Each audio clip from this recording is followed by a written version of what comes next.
Hello everyone. Welcome to PW Law Wala. I'm Advocate Mansi Jain. This is our batch of Law CLAT 30 Days Marathon. जहां पर आज हमारा बिल्कुल first session है logical reasoning का। हम लोग ये जानेंगे कि कैसे 30 डेज टू योर क्लैट में हमें लॉजिकल रीजनिंग को एस करना है। तो हमारे फर्दर सेशंस और मॉड्यूल्स में हम लोग कुछ इंपॉर्टेंट टॉपिक्स पढ़ने वाले हैं। आज का हमारा फर्स्ट टॉपिक है dissecting the argument and finding the assumptions. तो कुछ रेकरेंट क्वेश्चंस होते हैं जो आपको क्लैट और एलिट में लॉजिकल रीजनिंग में पूछे जाते हैं। आपने बहुत बार अपने मॉक्स देखे होंगे, तो कुछ रेकरेंट क्वेश्चंस होते हैं जहां से पूछा जाता है what is the assumption of the author, या फिर कौन सा ऑप्शन यहाँ पे ऑथर के आर्ग्यूमेंट को स्ट्रेंथन कर रहा है, वीकन कर रहा है, पैराडॉक्स निकालना, आर्ग्यूमेंट के रीजनिंग में फ्लॉ निकालना या पैरेलल रीजनिंग निकालना। कुछ रेकरेंट क्वेश्चंस होते हैं या इन्फरेंस कंक्लूजन निकालना, जो हम अपने 30 डेज के मॉड्यूल्स में पढ़ने वाले हैं। लेकिन उसके लिए सबसे पहले इंपॉर्टेंट है समझना डाइसेक्टिंग द आर्ग्यूमेंट। मतलब अगर आप डाइसेक्टिंग द आर्ग्यूमेंट नहीं समझेंगे तो आपको लॉजिकल रीजनिंग का ABCD भी क्लियर नहीं होगा। This is the very base dissection the argument. जब आप इसको समझ लेंगे तो आपको पता चलेगा कि एक्चुअली लॉजिकल रीजनिंग में किस टाइप के आर्ग्यूमेंट्स होते हैं और कैसे उन पे स्ट्रैटेजी वाइज क्वेश्चंस को निकालना होता है। And the second topic of the module will be how to find the assumptions. So first of all, dissecting the argument, every argument has two components. जब भी आपके सामने कोई भी पैसेज गिवन होता है जिसको हम आर्ग्यूमेंट बोलते हैं या पैसेज बोलते हैं, उस केसेस में दो चीजें आपको गिवन होती हैं। Number 1 premise and number 2 is the conclusion. तो सबसे पहले अगर बात करें प्रीमाइस की, तो प्रीमाइस क्या होता है? ऑथर के पैसेज में लिखी गई वो सारी बातें जो फैक्ट्स हैं, चाहे वो यूनिवर्सल फैक्ट्स हैं, चाहे वो ऑथर का पॉइंट ऑफ व्यू है। अगर ऑथर का कुछ पर्टिकुलर पॉइंट ऑफ व्यू है तो यस, उस केस में वो प्रीमाइस में जाएगा। Any of the data, surveys, evidential data, the charts, the statistics that has been delivered by the author, ये सब कुछ प्रीमाइस में जाएगा। Any of the data that is having the evidential backing given to us by the author will again include in the premise वाला point. तो net premise वो सब कुछ होता है, ऐसी चीजें जो तथ्य हैं, जो फैक्ट हैं, जिनमें इफ एंड बट का होप स्कोप नहीं है। अ सिंपल फैक्ट अगर मैं बोलूं, पैसेज ये बोलता है Rohan studies 8 hours a day, तो इसका मतलब है हम ये मान लेंगे कि ऑथर ने कहा है रोहन 8 घंटे पढ़ रहा है, तो 8 hours a day वो पढ़ता है। That's a premise for us. Conclusion होता है जो आप इन्फर करते हैं by the chain of premises. मतलब कि अल्टीमेटली कंक्लूजन होता है आपका व्हाट, कि अल्टीमेटली आपने क्या निकाला और आपने वो कैसे निकाला उसका बिकॉज हमको मिल जाता है प्रीमाइस के अंदर। कि अगर मैं बोल रही हूं कि Rohan will score all India rank 1 in CLAT, या he will definitely score and crack a rank in CLAT, ये बात मैंने किस बात पे बोली? That why. कैसे मैंने बात बोली कि मैं क्यों मैं कन्विक्शन के साथ कह रही हूं कि रोहन डेफिनेटली स्कोर कर लेगा अच्छे मार्क्स? क्योंकि वाई कैसे मैंने बोला Rohan studies 8 hours a day, Rohan practices मॉक्स every day, Rohan actually use the time management techniques, Rohan is very much adhering to the accuracy of the technique। तो ये सब चीजें एक्चुअली में मुझे प्रीमाइस दे रही हैं और ये सच है। अगर ऑथर ने ये सब चीजें बोल दी हैं, इसका मतलब सच है, रोहन एक्चुअली में ये सब चीजें कर रहा है। और जब वो ये सब कुछ चीजें कर रहा है तो मैंने ये कंक्लूड किया, ये मैंने अल्टीमेटली डिकोड किया, जो चीज आपने डेसिफर और डिक्रिप्ट करी वो बन जाता है हमारा कंक्लूजन। तो अगर आपको ऑथर के आर्ग्यूमेंट में जब भी आप कोई पैसेज पढ़ें, अगर आपको जब भी आप उसको पढ़ रहे हैं, पढ़ते पढ़ते आपको ये दिमाग लगाना है कि अच्छा ये स्टेटमेंट जाएगी प्रीमाइस वाले बॉक्स में, ये स्टेटमेंट जाएगी कंक्लूजन वाले बॉक्स में। अगर आपको प्रीमाइस और कंक्लूजन क्लियर है तो टेक माय वर्ड, तभी आप अपने आर्ग्यूमेंट में assumption, strengthen, weaken, paradox, flaw कुछ भी निकाल पाओगे। अगर आपको लॉजिकल रीजनिंग में यही नहीं पता कि प्रीमाइस और कंक्लूजन क्या है, तो आगे का स्टेप्स करना हाईली इम्पॉसिबल हो जाता है। तो that is why dissecting the argument is the very base of logical reasoning. तो कुछ हिंट वर्ड्स होते हैं जो फोकस करते हैं कि अच्छा हम लोग प्रीमाइस में डील कर रहे हैं, तो प्रीमाइस हमें रीजन देता है कि हम कंक्लूजन को क्यों एक्सेप्ट कर रहे हैं, और कंक्लूजन होता है जो सपोर्टिव होता है थ्रू चेन ऑफ प्रीमाइसेस। तो there are some commonly words, जो हिंट वर्ड्स होते हैं। जब भी आपको अपने पैसेज में ये हिंट वर्ड्स दिखें तो आप ये सोच सकते हैं कि यस मैं अपने एक प्रीमाइस से डील कर रहा हूं, मतलब सिंस के बाद वाली स्टेटमेंट मैंने कहा our country is going to flourish since the government is taking a lot of action plans, तो सिंस के बाद वाली स्टेटमेंट डेफिनेटली प्रीमाइस है, क्योंकि मुझे पता है गवर्नमेंट इतने सारे एक्शन प्लान्स और स्कीम्स लेके आ रही है। इफ के बाद वाला statement because from which it follows for these reasons according to the data according to the survey, इस तरीके की सारी इंफॉर्मेशन हमारे प्रीमाइस के बकेट में जाएंगी। For example John will probably receive the next promotion, मैंने बोला जॉन को नेक्स्ट प्रमोशन मिल जाएगा, तो ये है मेरा व्हाट, इसका मतलब ये है मेरा कंक्लूजन। क्यों क्यों बोला मैंने कि जॉन को प्रमोशन मिल जाएगा? क्योंकि यहां पे सबसे ज्यादा लंबे टाइम से जॉन काम कर रहा है, he has been working here since the longest, therefore this could be the premise and the first one is the conclusion. Since all humans have capacity to love and forgive, and a peaceful society is possible with love and forgiveness, it follows that all humans should love and forgive. तो हमने कहा कि क्योंकि अब हमने कुछ facts बताए हैं, मतलब हमने कुछ प्रीमाइसेस बताए हैं फर्स्ट पार्ट में, कि क्योंकि सभी ह्यूमंस के पास ये कैपेसिटी होती है, टेंडेंसी होती है कि वो प्यार कर सकते हैं और माफी दे सकते हैं, और एक सोसाइटी पीसफुल सोसाइटी, एक शांति वाली सोसाइटी तभी पॉसिबल है अगर लोग प्यार देना सीखें और माफी देना सीखें, तो डेफिनेटली ये हमारा प्रीमाइस है। तो इस बात से ऑथर ने अल्टीमेट कंक्लूजन क्या निकाला कि क्योंकि ये सब चीजें सोसाइटी में शांति में जिंदगी के लिए इंपॉर्टेंट हैं, तो ये फॉलो करता है कि सारे ह्यूमंस को एक्चुअली में लव और अफेक्शन की तरफ जाना चाहिए। Another set of premises and conclusion, all humans have capacity, okay that's the same one. तो ultimately premise conclusion follows the premise, ultimately आपको प्रीमाइस में समझ में आता है कि क्या क्या फैक्ट्स हैं, और इनके थ्रू जब आप जो चीज कंक्लूड करते हैं वो बन जाता है आपका conclusion. If I will say for example 90% of humans are right handed and John is human, तो मेरे पास दो प्रीमाइस हैं कि 90% जो ह्यूमंस होते हैं वो राइट हैंडेड होते हैं, और मुझे ये भी पता है कि जॉन ह्यूमन है। तो इन दोनों बातों को प्लस करके P1 और P2 को प्लस करके मैंने क्या कंक्लूजन निकाला, देयरफॉर जॉन भी राइट हैंडेड ही होगा। बट इस केसेस में अगर हम इस क्वेश्चन की बात करें, for example how would you find कि क्या है एक्चुअली में प्रीमाइस और कंक्लूजन, तो सबसे पहले आपको आर्ग्यूमेंट के स्टिमुलस पे डायरेक्ट अटैक करना होता है, निकालना होता है कि इसमें फंडामेंटल प्रॉब्लम्स क्या है, attacking the argument is important. After that कैसे निकालेंगे कि एक्चुअली हम एक प्रीमाइस से डील कर रहे हैं।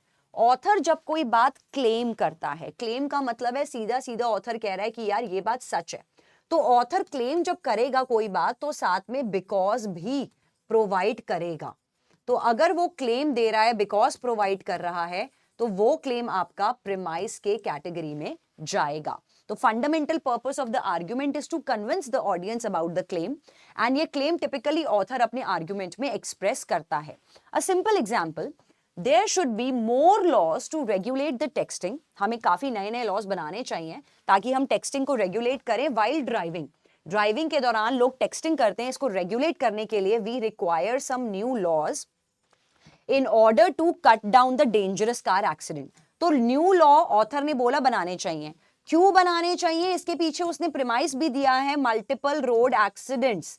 तो ऑथर ने ये जो क्लेम किया है that we should be propounding the new laws that will come under clearly in the chain of premises. Again जब ऑथर अपनी बात को कहने के लिए वैलिड रीजंस दे देगा, वैलिड ग्राउंड्स ऑफ एक्सप्लेनेशंस दे देगा, तो उस केस में वो स्टेटमेंट भी आपके प्रीमाइस में जाएगी। So for example National Safety Council ने एस्टिमेट किया कि 1.6 million car accidents are actually due to texting while driving की वजह से, क्योंकि the data stats states that 1.6 million accidents इसी की वजह से हो रहे हैं, therefore we need new laws। तो क्योंकि ऑथर ने एक वैलिड ग्राउंड दे दिया है अपने लॉ प्रपोजल के पीछे, तो ग्राउंड दे देने से भी यहां पर ये स्टेटमेंट आपके प्रीमाइस में जाएगी। अगर ऑथर अपनी बात को वारंट दे देता है, अगेन रीजन दे देता है, ग्राउंड्स ऑफ बिलीफ दे देता है, कनेक्ट कर लेता है लॉजिकल ग्राउंड्स को और क्लेमिंग ग्राउंड्स को, तो वो भी इस केस में आपका with the valid warrant will come in the purview of premises. For example, being distracted by texting on cell phone while driving a car is dangerous and causes accident. तो author ने ये warrant दे दिया general life से relate करके कि हाँ, whenever you text while driving, तो इससे आपका कंसंट्रेशन हिल जाता है और इस केसेस में एक्सीडेंट होने के चांसेस सबसे ज्यादा होते हैं, and intent it is dangerous for us, therefore this will also come in the logics of premise. जब भी ऑथर कोई बैकनिंग दे देगा, एडिशनल सपोर्ट दे देगा, कोई स्टैट्स दे देगा, कोई डेटा दे देगा, या कोई भी प्लेन फैक्ट्स दे देगा अपनी बात को प्रूव करने के लिए, तो वहां पर भी ये प्रीमाइस में कवर होगा. अ सिंपल एग्जांपल, सेंडिंग और reading a text actually distracts the person for 5 seconds. तो ऑथर ने यहाँ पे डेटा से अपनी बात को समवेयर प्रूफ कर दिया कि 5 सेकेंड लग जाते हैं जब कोई भी ड्राइविंग के दौरान टेक्सटिंग करता है या फिर इस केस में टेक्स्ट को रीड करता है. National highway traffic safety administration के एंटी डिस्ट्रैक्टेड ड्राइविंग वेबसाइट ने यह बात लिखी है कि अगर 55 माइल्स पर आवर की स्पीड पर आप 5 सेकेंड के लिए टेक्स्ट को रीड कर रहे हो या किसी को सेंड कर रहे हो, तो इट्स इक्वेटेड. इस बात को किस चीज से इक्वेट किया है कि मान के चलो आप एक एंटायर फुटबॉल फील्ड को बिना देखे आंखें बंद करके भाग रहे हो. इट्स लाइक इतना लंबा स्ट्रेच जितना एक्चुअली में एक पूरा फुटबॉल फील्ड का लेंथ होता है, वो आपने आंखें बंद करके भाग लिया है पूरा, उतना आपका टाइम लग जाता है जब आप 5 सेकेंड के लिए अपनी आंखें रोड से हटा के टेक्सटिंग में लगा देते हो. So again, the author is giving the typical backing, the evidential backing about the same, and hence it will be a premise again. Okay, now understanding what is the premise and what is the conclusion in this given statement. People who are red, green color blind cannot distinguish between green and brown. तो ये लोगों की quality बताई है, a biological funda, so that is again a premise. Gerald cannot distinguish between green and brown. तो हमने Gerald के बारे में भी एक बायोलॉजिकल क्वालिटी बताई है, therefore it is also a premise. Therefore, अब देयरफॉर स्टेटमेंट्स अक्सर कंक्लूजन की तरफ इशारा करती हैं. तो कुछ हिंट वर्ड्स होते हैं जिनके थ्रू आपको ये पता चलता है कि आप एक कंक्लूजन से डील कर रहे हैं. तो वो कुछ हिंट वर्ड्स होते हैं, therefore, hence, in conclusion, does. तो ऐसे कुछ वर्ड्स होते हैं जो आपको ये बताएंगे कि आप एक कंक्लूजन के साथ डील कर रहे हो. तो देयरफॉर हमने ये कंक्लूड करा P1 और P2 से दैट जेरल्ड को रेड ग्रीन कलर का ब्लाइंडनेस है. अगर मैक्स गिल्टी है, he would not ask the police to investigate. तो हमने बोला अगर मैक्स गिल्टी है तो वो पुलिस को इन्वेस्टिगेशन के लिए नहीं बोलेगा, क्योंकि वो फंस जाएगा, उसको पता है. देयरफॉर उसने क्योंकि पुलिस को इन्वेस्टिगेट करने बोला है, अब क्योंकि उसने पुलिस को बोला है कि आप इन्वेस्टिगेट कर लो, तो हमने ये क्या कंक्लूड कर लिया, ये हमारे प्रीमाइसेस हैं, ये हमारा प्रीमाइस है, ये हमारा प्रीमाइस है.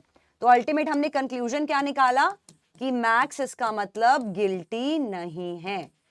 क्योंकि कैसे, उसने पुलिस को इन्वेस्टिगेट करने के लिए बोला, इसका मतलब ये एक फैक्ट है, इसका मतलब ये एक प्रीमाइस है. फर्स्ट स्टेटमेंट में हमने कहा कि अगर मैक्स गिल्टी होता तो ये भी एक प्रीमाइस है कि वो पुलिस को इन्वेस्टिगेशन करने के लिए खुद से कभी नहीं बोलता. तो नेट नेट हमने कंक्लूजन क्या निकाला कि यार बॉस इसका मतलब है मैक्स गिल्टी नहीं है, therefore this statement is the conclusion. Train service suffer when a railroad combines.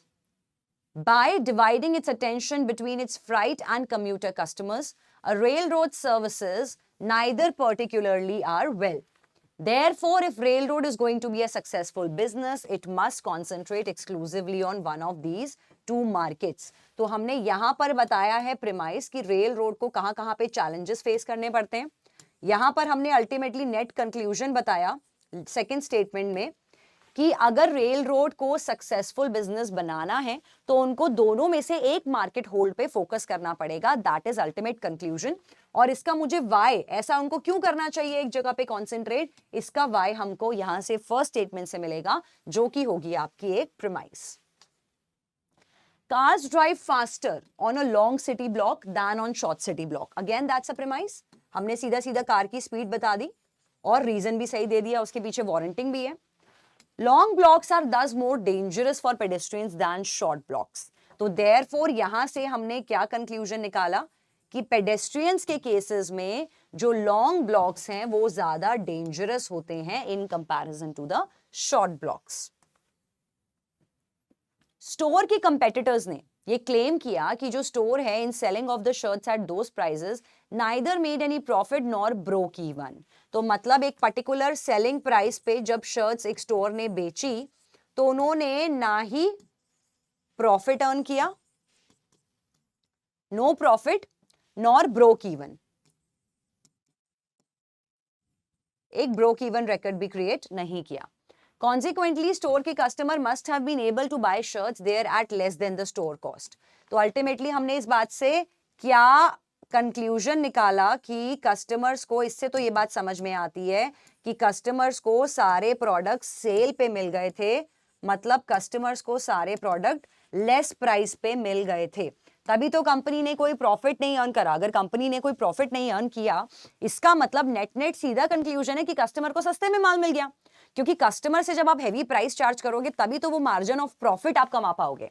तो हमने बोला स्टोर ने कोई प्रॉफिट नहीं अर्न किया, तो ये कंक्लूड करना कि कस्टमर्स को सारी चीजें less than the store cost available हुई थी एट द सेल प्राइसेस, ये कंक्लूजन बिल्कुल अप्रोप्रिएट कंक्लूजन होगा by the premise that is provided to us. Okay, now how to solve the statement and assumptions. तो आपको ये क्लियर हो गया कि आर्ग्यूमेंट में, डाइसेक्शन ऑफ द आर्ग्यूमेंट में what is net net a premise and what is a conclusion. अब premise और कंक्लूजन के दौरान सबसे पहले चेन ऑफ स्ट्रैटेजीज पे आते हैं, जो है आपका अजम्पशन। तो होगा क्या, in the logical reasoning sections there are many important topic, लेकिन वो सभी कुछ आप तभी क्लियर कर पाते हैं जब आपको प्रीमाइस एंड कंक्लूजन आता हो, जो कि आई एम श्योर अब आपको आ चुका है। लॉजिकल रीजनिंग में कुछ कॉमन से क्वेश्चंस जहां पर आपसे पूछे जाते हैं वो होता है, नंबर फर्स्ट इज अजम्पशंस, जहां पे क्लियरली ऑथर पूछता है which of the following is a necessary assumption that the author wants to project, which of the following option is the what can be assume from the author's point of view. तो net net directly assumption आपसे पूछ लिया जाता है, that's one kind of a question. Second category of questions which has been recurrently asked in CLAT is about the strengthening the argument. तो यहाँ पे clearly author ये पूछते हैं कि कौन सा ऑप्शन यहाँ पे strengthen कर रहा है आर्ग्यूमेंट को, कौन सा ऑप्शन आर्ग्यूमेंट को और ज्यादा सपोर्ट कर रहा है। That is all about strengthening the arguments. The third category of question that is weakening the arguments. तो यहाँ पर या फिर creating the doubt, casting a doubt. Which of the following option is casting a doubt on author's point of view? तो weakening में आपने argument को weaken करना होता है, उसके लिए भी अलग strategies होंगी जो further modules में हम लोग discuss करेंगे। इसके अलावा some common again recurrently asked questions are on paradox, flaw in the reasoning, parallel reasoning, and again a mostly asked question is on find out the inference or find out the conclusion of the author. तो आज की class में जो हम एक important और crucial topic करने वाले हैं that is all about assumptions, कि अजम्पशंस को कैसे निकालना होता है। तो अजम्पशंस को निकालने के लिए सबसे ज्यादा इंपॉर्टेंट रोल होता है पी और सी का। अब आपको पी और सी क्योंकि क्लियर है तो अजम्पशंस निकालना आपके लिए बहुत ईजी हो जाएगा। आइए let's figure out.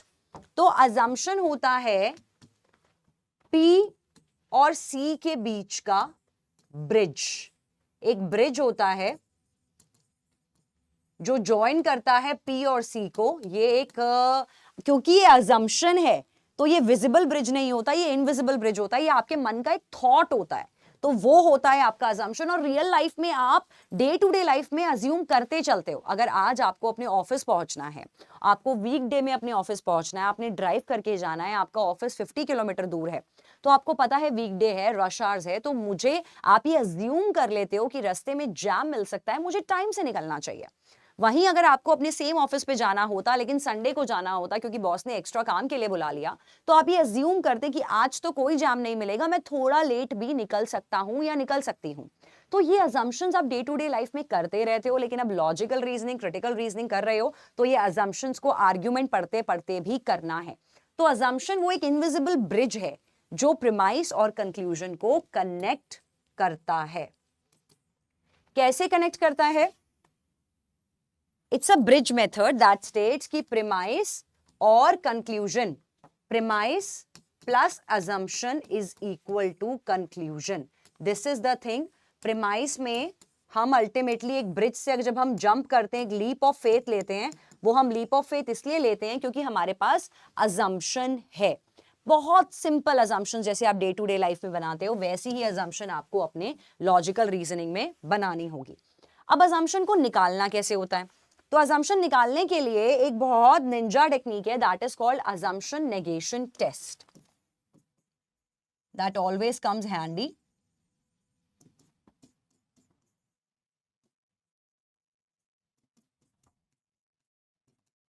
assumption negation test ये बोलता है, आपको यहां पर क्वेश्चन में 4 ऑप्शंस ऑलरेडी गिवन होंगे।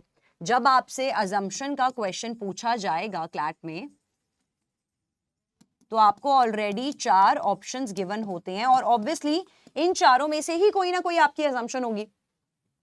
आपने करना क्या होता है? Steps. Step 1, mentally negate the assumption in your mind.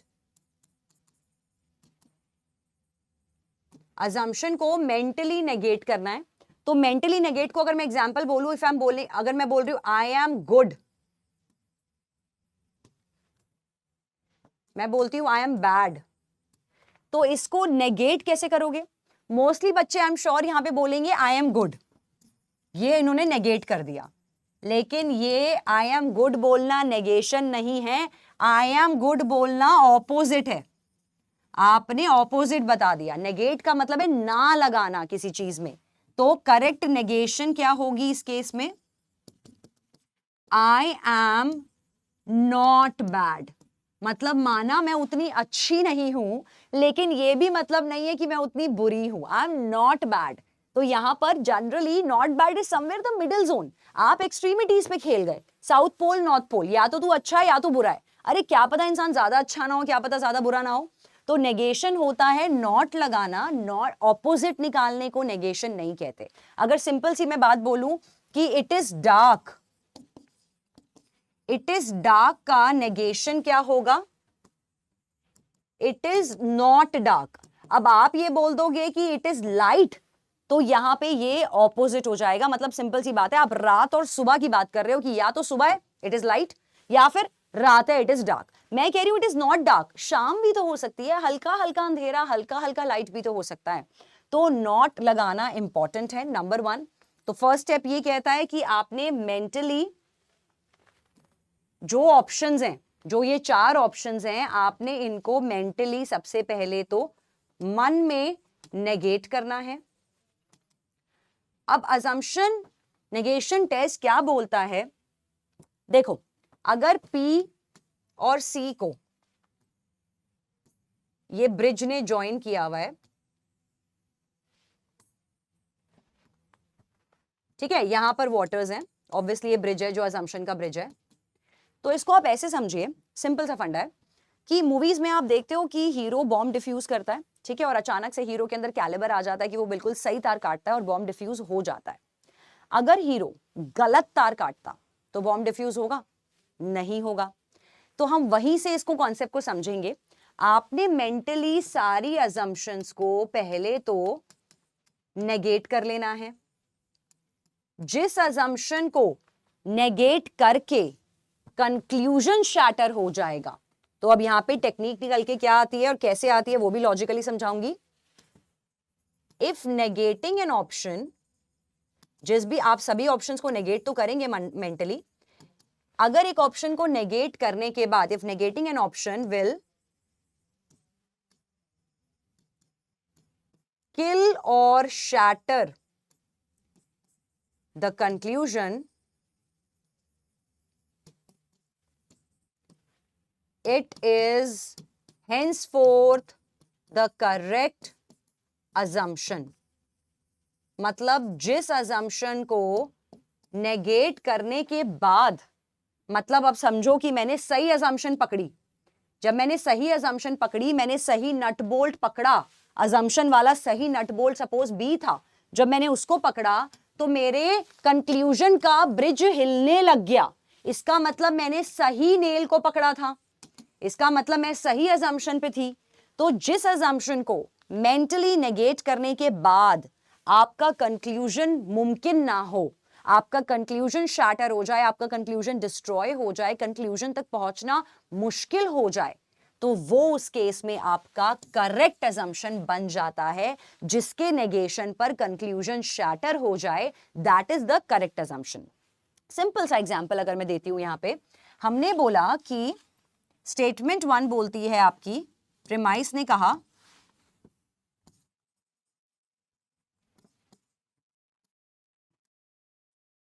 Suraj studies 8 hours a day.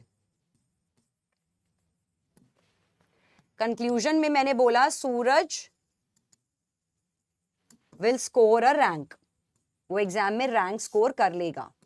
एक अजम्पशन मैंने ड्रॉ करी इन दोनों के बीच की कि सूरज जो है वो मॉक्स प्रैक्टिस करता होगा उस 8 घंटे में, उस 8 घंटे में वो टाइम मैनेजमेंट करता होगा, उस टाइम में वो हेल्दी स्टडी करता होगा। ये सब मैंने एक अजम्पशन कर ली, ठीक है। ये ऑप्शन में एक अजम्पशन गिवन थी कि सूरज इस दौरान ये सब चीजें करता होगा 8 घंटे पढ़ने के दौरान। अगर मैं इस बात को नेगेट करूं, मैं इसको नेगेट करूं, मतलब सूरज टाइम मैनेजमेंट नहीं करता होगा, सूरज मॉक्स को भी नहीं सॉल्व करता होगा, सूरज एक्यूरेसी पे भी वर्क नहीं करता होगा, सूरज कंसंट्रेशन से भी नहीं पढ़ाई करता होगा। तो जब मैंने इन बात के आगे नो लगा दिया, तो तब भी क्या सूरज रैंक स्कोर कर पाएगा? तो जब वो 8 घंटे सिर्फ किताब खोल के बैठा है और वो 8 घंटे इन चीजों में से कुछ भी नहीं कर रहा है, तो वो कंप्लीटली अपने 8 आवर्स वेस्ट कर रहा है, और वेस्ट कर रहा है तो कहां से रैंक लेके आ पाएगा वो? तो जब मैंने इस बात को नेगेट किया, तो मेरा जो ये कंक्लूजन था, ये यहां पे शैटर हो गया, ये यहां पे ब्रेक हो गया। Therefore I am on the correct assumption. अब अगर एक अजम्पशन ये होती कि सूरज हेल्दी डाइट फॉलो कर रहा था, क्लैट से पहले वो हेल्दी डाइट फॉलो कर रहा था, इसीलिए सूरज अच्छी रैंक स्कोर कर लेगा।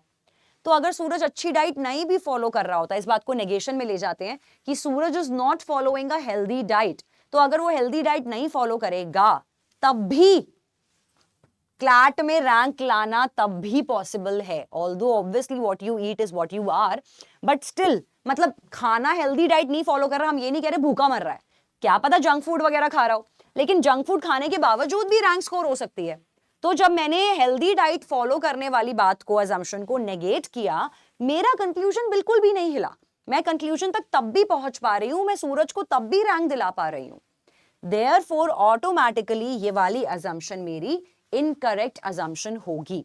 So whenever you come across a question of assumption, जो भी आपको ऑप्शंस में गिवन है, आपको उनको मेंटली नेगेट करना है, और आपको क्योंकि पता चल जाता है कि प्रीमाइस क्या है, कंक्लूजन क्या है आफ्टर द डाइसेक्शन, तो आपको ये देखना है जैसे ही अजम्पशन को नेगेट करके मेरे कंक्लूजन का ब्रिज अगर हिल गया, मतलब आपने हीरो की तरह बिल्कुल सही तार काटी है बॉम्ब की, अब आप बॉम्ब डिफ्यूज कर पाओगे, अजम्पशन को फिगर आउट कर पाओगे।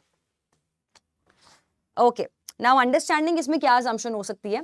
बुलिंग एक मैसिव प्रॉब्लम है हमारे स्कूल में, और हमारे स्कूल की सारी वॉल्स पे ग्राफिटी हुई हुई है। Graffiti is all about the spraying जो बच्चे कर देते हैं वॉल्स पे, और बुलिंग भी एक प्रॉब्लम है।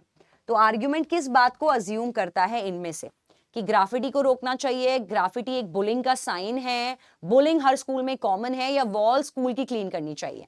तो by joining premising 1 and 2, premise 1 में क्या बोला कि bullying is a problem in our school, premise 2 में बोला graffiti is also a problem in our school. तो यहां पे बी ने दोनों को कॉन्जॉइन करके बोला कि स्कूल कहीं ना कहीं बोलना चाहता है ग्राफिटी बुलिंग की वजह से ही हो रही है स्कूल में। Okay, another question for the assumption, she was a wonderful teacher. ठीक है, तो ये हमने प्रीमाइस में बोल दिया। All her students received A's and B's, ये भी सेकंड प्रीमाइस है कि उसके बच्चों को हमेशा अच्छे ग्रेड्स मिलते थे। तो हमने अब क्या अज्यूम करा, विच ऑफ द फॉलोइंग, स्टूडेंट्स जिनको अच्छे ग्रेड्स मिलते हैं उनके पास हमेशा अच्छी टीचर्स होती हैं? नहीं, ऐसा नहीं हो सकता, क्या पता बच्चे सेल्फ स्टडी करके कर रहे हो। ग्रेट टीचर्स हमेशा मार्क्स बांटती रहती हैं, give marks, incorrect assumption। Students learn better from great teachers, बच्चे अच्छा सीख पाते हैं, मतलब टीचर बढ़िया है तो बच्चा सीख ही लेगा। जरूरी नहीं है, अगर छात्र के अंदर खुद से ही मोटिवेशन नहीं है पढ़ने की तो अच्छी टीचर भी कुछ नहीं कर सकती। स्टूडेंट्स ग्रेड्स एक एक्यूरेट इंडिकेटर होता है टीचर की इफेक्टिवनेस का। Yes, bang on, that's a correct answer. D ने क्लियरली बोला कि क्योंकि हमने बोला उसके बच्चों को हमेशा अच्छे ग्रेड्स मिलते हैं, ये बात से मैंने बोला कि वो एक अच्छी टीचर है, तो हमारा कहने का मतलब है कि बच्चों के मार्क्स एक एक्यूरेट इंडिकेटर होते हैं ये जानने के लिए कि टीचर अच्छी है कि नहीं। Therefore it's a correct assumption। Real man don't eat quiche, ठीक है, ये दैट्स अ प्रीमाइस कि जो रियल मैन है they don't eat Kish. Robert को लेकिन कीश पसंद है, तो इस बात से ये निकाल लेना कि Robert is not a real man, that's clearly a correct answer given in D. Robert eats too much quiche, ये अपोजिंग द प्रीमाइस हो गया, इसने प्रीमाइस को ही रॉक कर दिया, देयरफॉर ये इनडायरेक्ट आंसर होगा। Quiche makes man, no, quiche does not make real man, again that's an incorrect inference and assumption। Mogambo member हैं किलर पार्टी के, जो सपोर्ट करती है killer party which supports increase military spending by the government, कि military में government को ज्यादा स्पेंडिंग करनी चाहिए। मुगैम्बो उस डेमोक्रेटिक पार्टी और may be the leader party killer party के मेंबर हैं। मुगैम्बो श्योरली वोट करेंगे गवर्नमेंट को कि वो कट करे स्पेंडिंग ऑन सोशल प्रोग्राम, कि वो अपने सोशल प्रोग्राम में स्पेंडिंग को गवर्नमेंट कट करे। क्यों? क्योंकि हम अज्यूम क्या करना चाहते हैं कि वो मिलिट्री स्पेंडिंग में इंक्रीज करवाना चाहेंगे मुगैम्बो। आर्ग्यूमेंट कौन सी बात को अज्यूम करता है? Elected official always support policies endorsed bye there parties, could be true. Increasing military spending on social programs must be cut. Yes, that is more true. कि actually ये तो क्लियर है कि मिलिट्री स्पेंडिंग के लिए social programming में funding को cut करना जरूरी है, that is there in B. Mogambo agrees with policies of his party, सारी पॉलिसीज से मुगैम्बो अग्री करता है कि नहीं करता, ये एक वाइड assumption है। Mogambo oppose spending on social program, ये हमको अभी नहीं पता, उसने बोला कि वो वोट कर सकता है, ऑटोमेटिकली प्रोग्राम को अपोज कर रहा है ये नहीं पता, स्पेंडिंग की बात हो रही है सिर्फ, therefore incorrect. henceforth B is a better answer if I'll compare it with A, क्योंकि A ने बोला कि इलेक्टेड ऑफिशियल जैसे कि मुगैम्बो या कोई और हमेशा अपनी पार्टी की पॉलिसी को सपोर्ट करते हैं, हमेशा करते हैं। Again an extreme and wide assumption that should be avoided. In each of the questions, a statement is followed by two assumptions. तो अब आपने निकालना है कौन सी assumption करेक्ट होगी। So according to this, first question is, manager अपनी team को कहता है कि जैसे ही स्पेसिफिकेशंस फाइनल हो जाएंगी नई गाड़ी की, हम फटाफट से प्रोडक्शन शुरू कर देंगे। तो इस बात पे क्या अज्यूम करना चाहता है मैनेजर? नंबर वन, स्पेसिफिकेशन जो होंगी वो नए लेटेस्ट टेक्नोलॉजी के हिसाब से होंगी? नहीं, दैट्स एन इनकरेक्ट assumption। सुनने में लगेगा कि ये तो सही है। यहां पे मैनेजर ने कहा है जैसे ही तुम मुझे स्पेसिफिकेशंस की लिस्ट प्रोवाइड कर दोगे मैं प्रोडक्शन शुरू कर दूंगा। मतलब वो सिर्फ लिस्ट चाह रहा है कि गाड़ी में क्या क्या फीचर्स हैं उनकी लिस्ट बना के दे दो, कि यार ABS सिस्टम है, आई वुड से कि ब्रेकिंग सिस्टम अच्छा है, इंटरलॉकिंग सिस्टम अच्छा है, गाड़ी में स्टीरियो सिस्टम बहुत अच्छा है, गाड़ी में हेडलाइट्स के सिस्टम्स बहुत अच्छे हैं। यहाँ पे मैनेजर सिर्फ लिस्ट मांग रहा है और उसने कहा जैसे ही तुम लिस्ट दे दोगे मुझे मैं प्रोडक्शन शुरू कर दूंगा।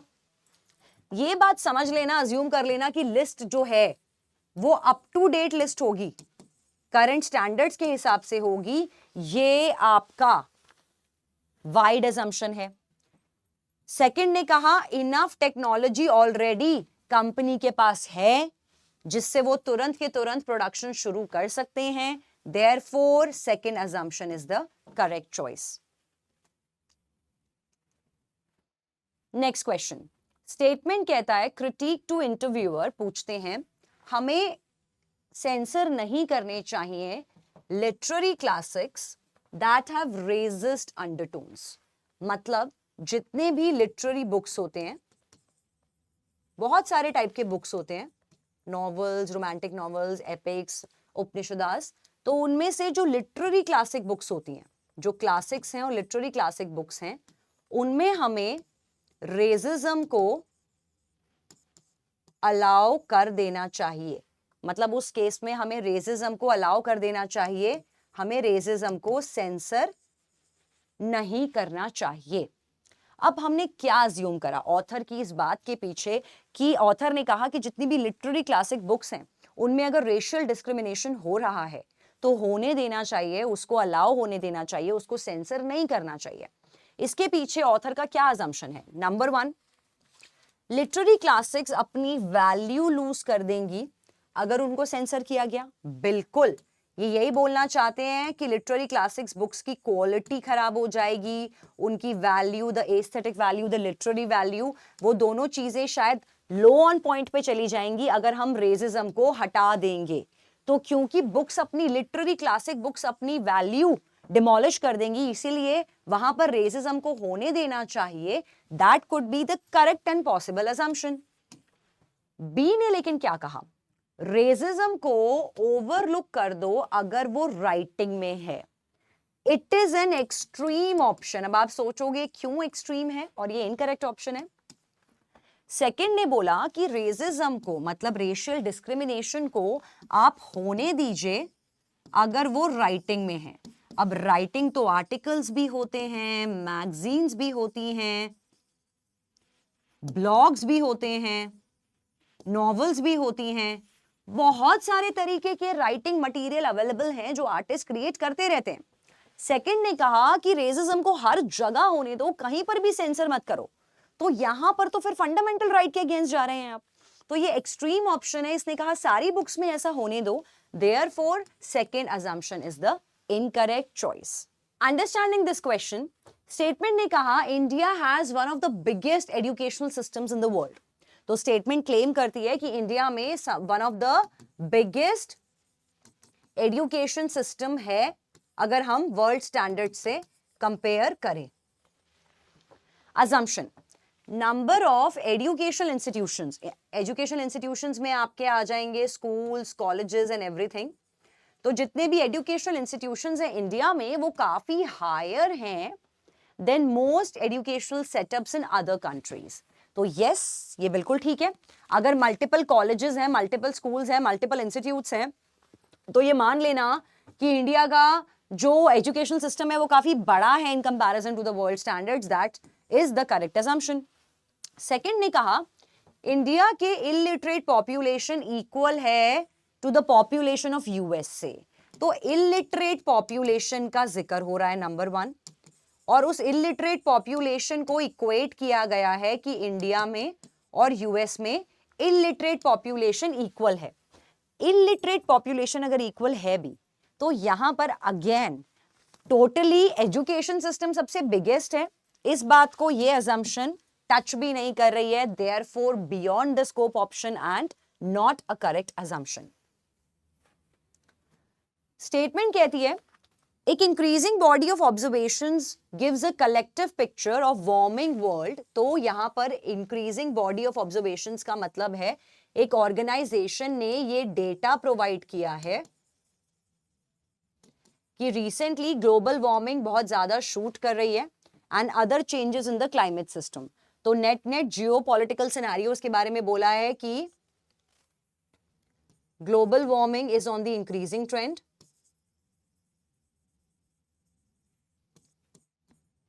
एंड पैन वर्ल्ड में क्लाइमेट चेंज भी देखने को मिल रहा है.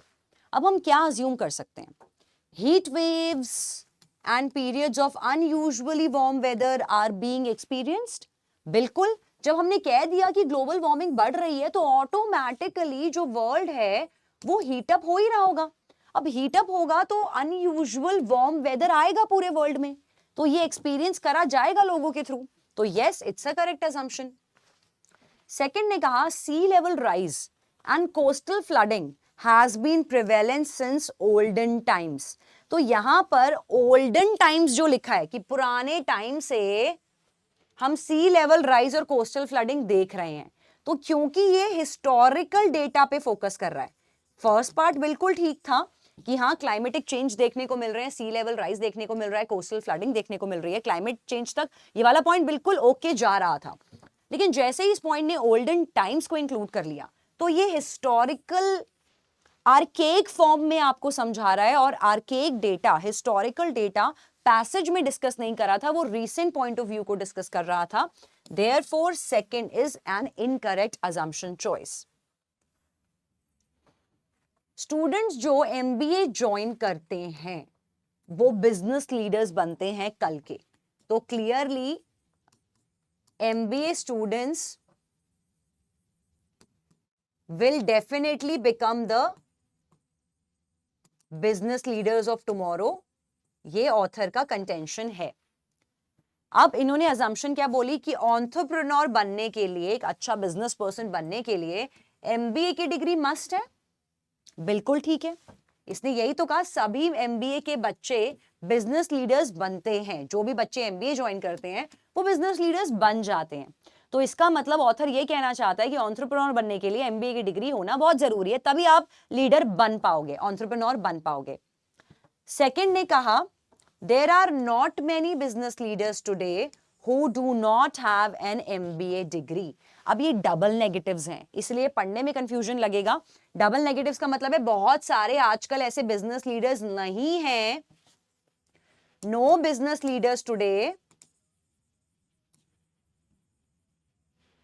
जिनके पास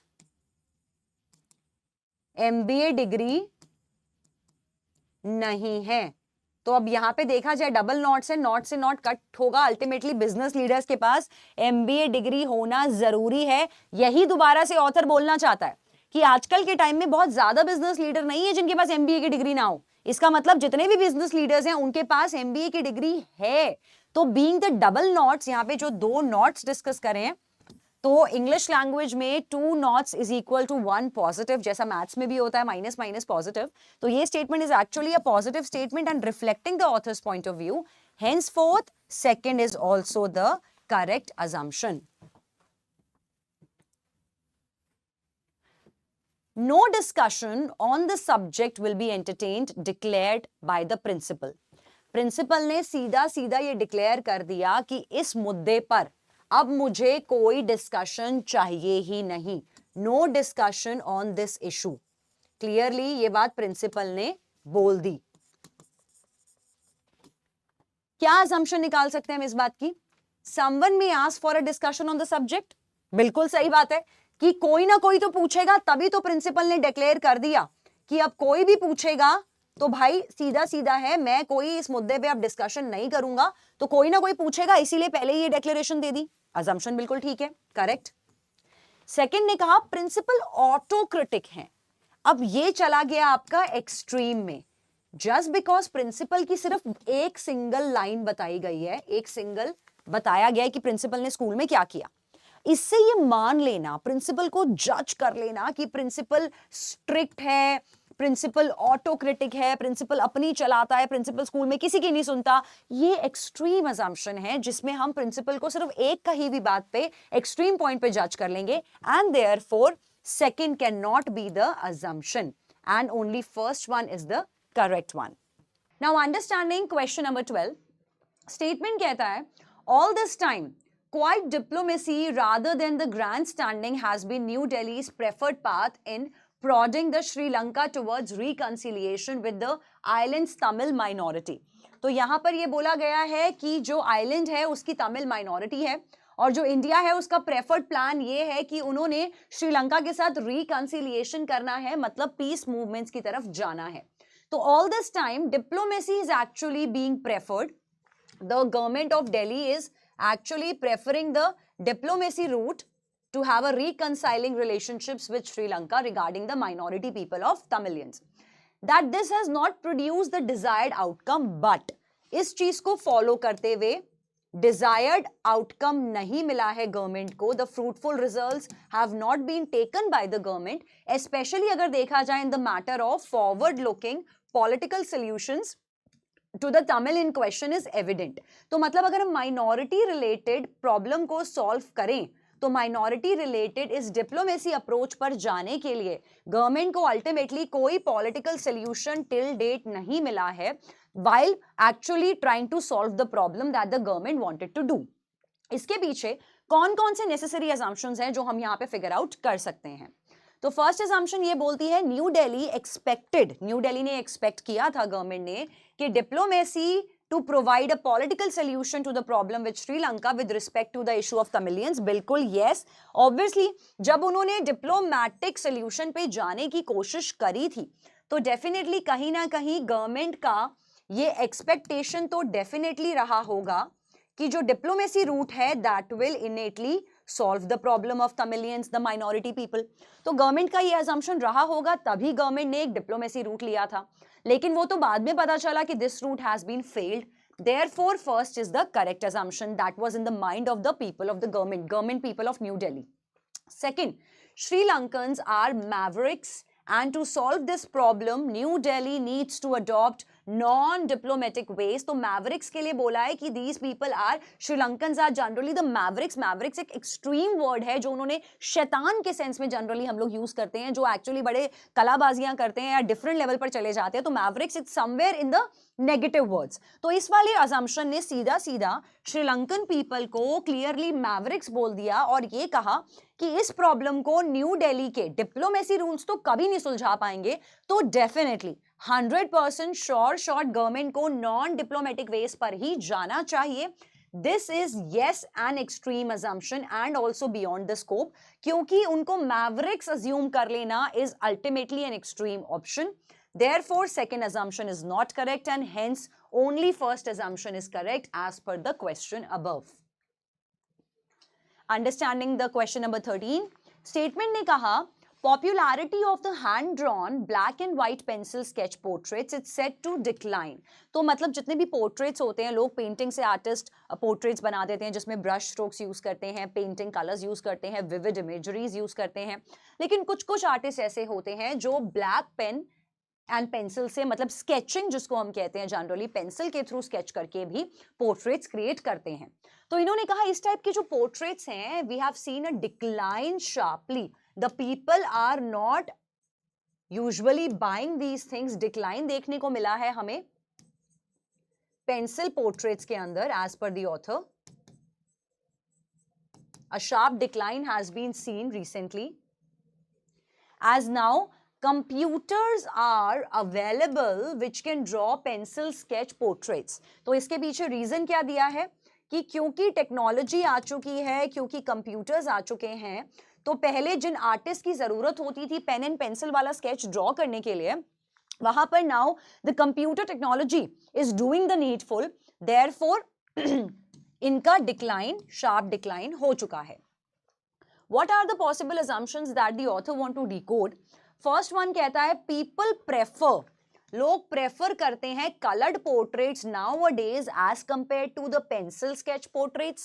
लोगों की प्रेफरेंस ऑथर ने प्रीमाइस और कंक्लूजन में नहीं बताई। ऑथर ने सिर्फ इतना कहा कि डिक्लाइन इस वजह से हुआ है क्योंकि टेक्नोलॉजी आ गई है।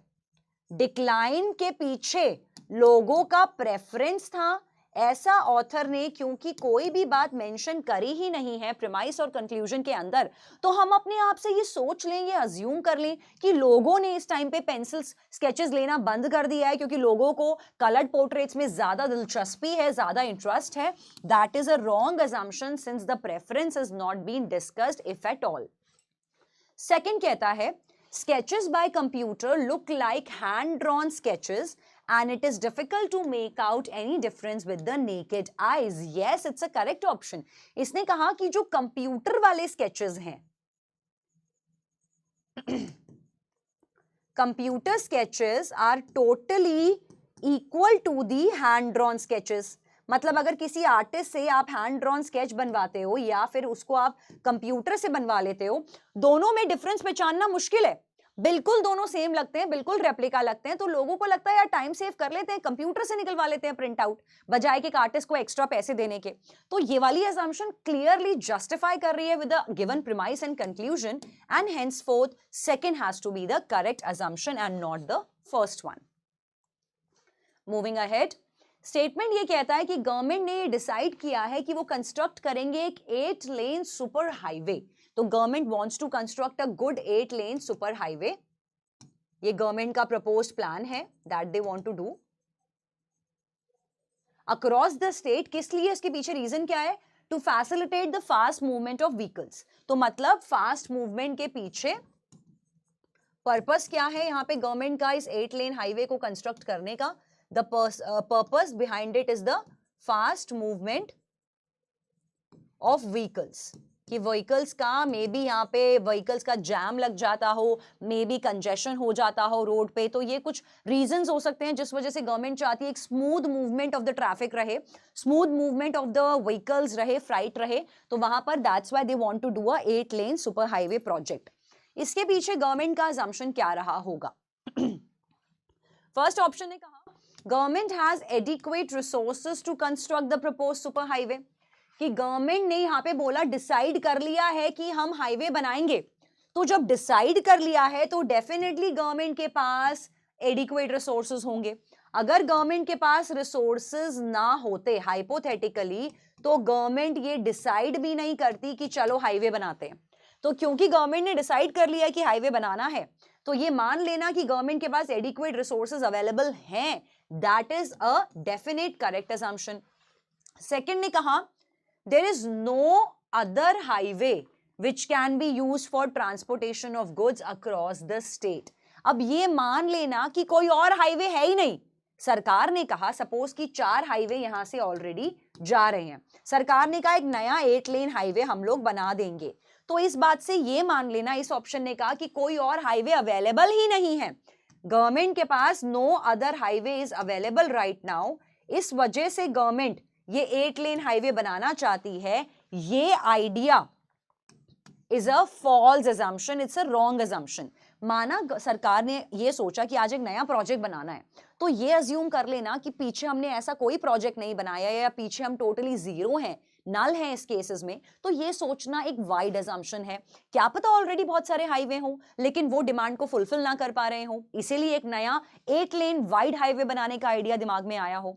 तो ये वाला assumption ने बोला कि कोई और हाईवे अवेलेबल ही नहीं है, इसीलिए सरकार 8 लेन हाईवे बनाना चाहती है। Therefore that states the incorrect assumption choice in second one। Okay, तो स्टेटमेंट कहती है कि मोहन ने रिक्वेस्ट करा अपनी मदर को कि वो फूड अरेंज करें for about 30 people as he invited all his friends to celebrate the birthday party. तो यहां पर मोहन ने अपनी मम्मा को क्या बोला कि prepare food for about 30 people, क्योंकि उसके हिसाब से उसने अपने सारे फ्रेंड्स को पार्टी में इनवाइट किया और अपनी मम्मा को बोला कि मम्मा बर्थडे पार्टी मैं घर पे कर रहा हूं, तो 30 लोगों के लिए आपको खाना बना देना है, और उसने अपने सारे फ्रेंड्स को पार्टी में बुलाया। assumption, most of Mohan's friends will come to his party on his birthday। अब फ्रेंड्स आएंगे, मोस्ट ऑफ द फ्रेंड्स आएंगे, ये अभी हमको नहीं पता। मोहन ने अपनी मम्मी को खाना बनाने के लिए बोला, उसकी मम्मी खाना बना देंगी, लेकिन ये सोच लेना कि सारे के सारे दोस्त पार्टी में पहुंचेंगे ही पहुंचेंगे, मोस्टली फ्रेंड्स पहुंचेंगे, ये अभी हमको नहीं पता, क्योंकि अभी तक पार्टी शुरू नहीं हुई है। उसने खाना बनाने के लिए बोल दिया। अगर आज मैं बोल दूं कि मैं शादी कर रही हूं किसी की, अपने रिलेटिव की, और 200 लोगों का खाना बना दो, क्योंकि मेरे को ये है कि 200 लोग आएंगे शायद, लेकिन क्या पता 1 लोग भी ना आए, 2 लोग भी ना आए, तो ये सोच लेना पहले से ही कि सारे दोस्त उसके मोस्टली पार्टी में आएंगे ही आएंगे। ये आपकी एक इनकरेक्ट assumption होगी जो यहां पर फिट इन और जेल अप नहीं कर रही है। सेकंड ने कहा there may not be more than 30 who may attend to Mohan's party। Yes, that's a correct assumption। इसने कहा कि 30 तक और लेस देन लोग, मतलब मैक्सिमम, उसके हिसाब से maximum 30 people will attend the party. ये बिल्कुल सही assumption है। तभी मोहन ने अपनी मम्मी को सिर्फ 30 लोगों का खाना कुक करने के लिए बोला है और ज्यादा लोगों का नहीं बोला, क्योंकि उसको पता है कि मैक्सिमम जितने मेरे दोस्त आएंगे वो 30 होंगे, या क्या पता 15 दोस्त आए, 15 के 15 दोस्त अपनी गर्लफ्रेंड को ले आए या अपने साथ किसी सिबलिंग को ले आए। तो मोहन को इतना तो पता था कि 30 लोगों से ज्यादा पार्टी में नहीं आने वाले, इसीलिए उसने अपनी मॉम को 30 लोगों को खाना बनाने के लिए बोला था। वो बात क्लियरली सेकंड अजम्पशन में गिवन है कि कम 30 लोगों से ज्यादा लोग पार्टी में नहीं आएंगे जो मोहन की पार्टी को अटेंड करेंगे। On that notion second stands the exact correct assumption that the question was looking for. तो अब ये तो रहे शॉर्ट अजम्पशन क्वेश्चन। यहां पर आपको दो फॉर्मेट में क्लैट अक्सर क्वेश्चंस पूछता है अजम्पशन के। नंबर 1 होता है जहां पे एक स्टेटमेंट गिवन होती है, जैसे कि अगर हम लोग बात करें तो नंबर 1 मेथडोलॉजी इसमें होता है कि आपसे स्टेटमेंट पूछा जाता है, एक स्टेटमेंट आपको गिवन होती है और अजम्पशन 1, अजम्पशन 2 या अजम्पशन 3 गिवन होती है। ये फॉर्मेट होता है शॉर्ट क्वेश्चंस का लॉजिकल रीजनिंग में जो अजम्पशन पूछते हैं। तो शॉर्ट क्वेश्चन में जैसे अभी तक हम लोगों ने 15 क्वेश्चंस अटेम्प्ट किए थे कि यहाँ पे स्टेटमेंट गिवन होगी, 3 पॉसिबल अजम्पशंस या 2 पॉसिबल अजम्पशंस गिवन होंगी और आपसे ऑथर पूछेगा इनमें से कौन सी अजम्पशन करेक्ट अजम्पशन है। तो हो सकता है तीनों की तीनों अजम्पशन सही हो सकता है तीनों गलत हो सकता है 2 सही हो, 1 गलत हो, 1 सही हो, नाइदर आइदर। वो होता है short level question. Second level of questions होते हैं लॉन्ग क्वेश्चंस, जो आपसे अगेन अजम्पशन पे पूछे जाते हैं। लॉन्ग क्वेश्चन में ऑथर आपको एक पैसेज देता है, पैसेज शॉर्ट भी हो सकता है, लॉन्ग भी हो सकता है, और इस पैसेज से जब आपको ऑथर की अजम्पशन निकालनी होती है तो यहां पर आपको 4 पॉसिबल ऑप्शन चॉइसेस गिवन होंगे और ऑथर आपसे पूछेगा इन चारों में से करेक्ट अजम्पशन क्या होगी जो यहां पे फिट इन कर रही है।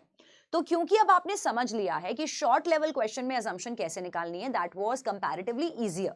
बट ऐसा नहीं है ये डिफिकल्ट है, ये भी बहुत ज्यादा इजी है, बस ट्रिक एंड स्ट्रैटेजी वही अडॉप्ट करनी है जो मैंने आपको बताई है रिगार्डिंग अजम्पशन नेगेशन टेस्ट।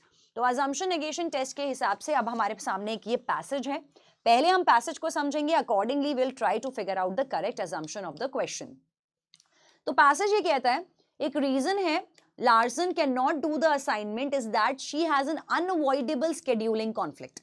तो हमने एक असाइनमेंट के लिए अपॉइंट करना है किसी को, हमने कहा Larsen is not suitable for the assignment, क्योंकि क्यों सुटेबल नहीं है, क्योंकि उसका स्केड्यूलिंग कॉन्फ्लिक्ट है, मतलब उसको स्केड्यूलिंग या टाइम मैनेजमेंट में प्रॉब्लम है, तो इसीलिए हम उसको असाइनमेंट असाइन नहीं कर सकते।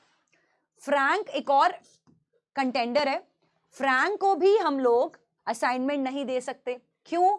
क्योंकि he does not have the assertiveness to that a task requires। assertiveness का मतलब है डेडिकेशन, तो फ्रैंक के पास assertiveness नहीं है टास्क को करने की, वो जज्बा नहीं है कि वो असाइनमेंट को कंप्लीट कर पाएगा, इसीलिए फ्रैंक को भी ये असाइनमेंट ये प्रोजेक्ट देना गलत होगा।